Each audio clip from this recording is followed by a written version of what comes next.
Yo guys, Jonathan here, and this is the iPhone 11 Pro and the iPhone 11 Pro Max, which is, to say the least, a mouthful. So today was iPhone Day. Tim Cook hit the stage, talked about all sorts of things. Apple TV Plus, which was priced way better than I thought it would at $4.99, or free if you buy a new Mac, iPad, or iPhone, which is pretty impressive. This, though, is all about the iPhone 11 Pro and the iPhone 11 Pro Max. Still not going to get used to that name.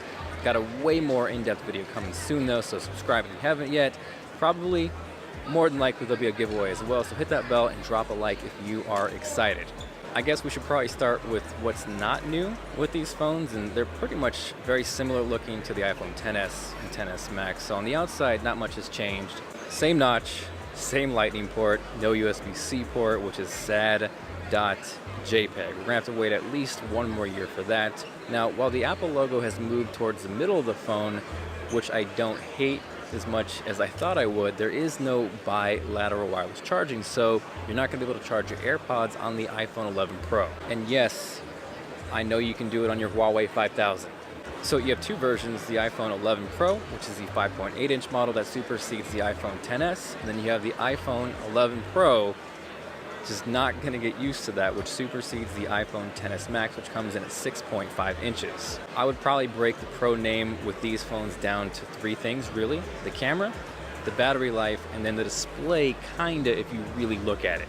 With the camera, you got a triple lens system, wide, ultra wide, and then telephoto. And what I thought was particularly cool is with video, all three of those cameras can be used to record 4K video up to 60 frames per second with Smart HDR, which was previously capped at 30 frames per second.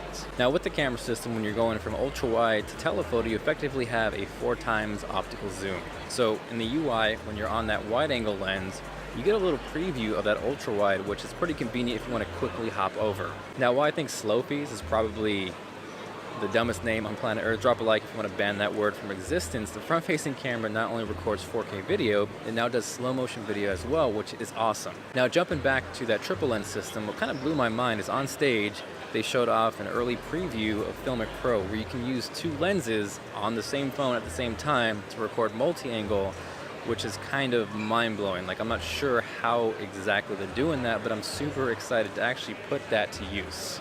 From there, battery life was kind of the silent big upgrade with the iPhone 11 Pro and Pro Max. It's supposed to be 4 and 5 hours longer than the iPhone XS and XS Max, which is actually a pretty big freaking deal. Like, you usually don't see that big of an improvement.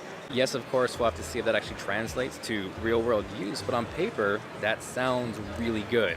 Now with those displays, again, same size, same resolution, same notch, but what's new is you now have a 2,000,000:1 contrast ratio, a peak brightness of 1200 nits, and a sustained brightness of 800 nits, which looks pretty tasty. Apple was just rolling out the dumb names left and right today, so it is now the Super Retina XDR display. Maybe they're just trying to throw out tongue twisters, but they're bringing essentially some features from the Pro Display XDR into the iPhone, so I'm definitely gonna have to check that out in person, but I'm really curious to see what that does. Now again, while it does retain that lightning port, no USB-C, finally, Tim Cook is listening a little bit because it's the first iPhone to ship with an 18-watt fast charger in the box. Thank you.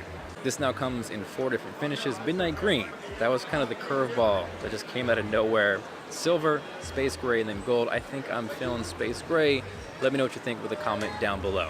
Finish feels great in the hand. Again, I didn't hate that centered Apple logo as much as I thought I would. And yes, there is definitely a camera hump, but it is definitely looking better than those leaked dummy models for sure.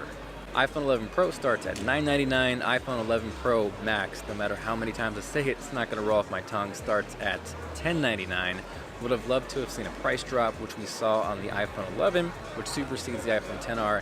That now sells finally for $699. They keep the iPhone XR, which drops down to $599. And they're also keeping alive the iPhone 8. So it's a pretty solid iPhone lineup across the board. So that's my first look at the iPhone 11 and the iPhone 11 Pro. These drop in about a week. Again, stay tuned for a way more in-depth video. Hopefully you enjoyed the video. Thank you guys for watching. This is Jonathan, and I will catch you guys later.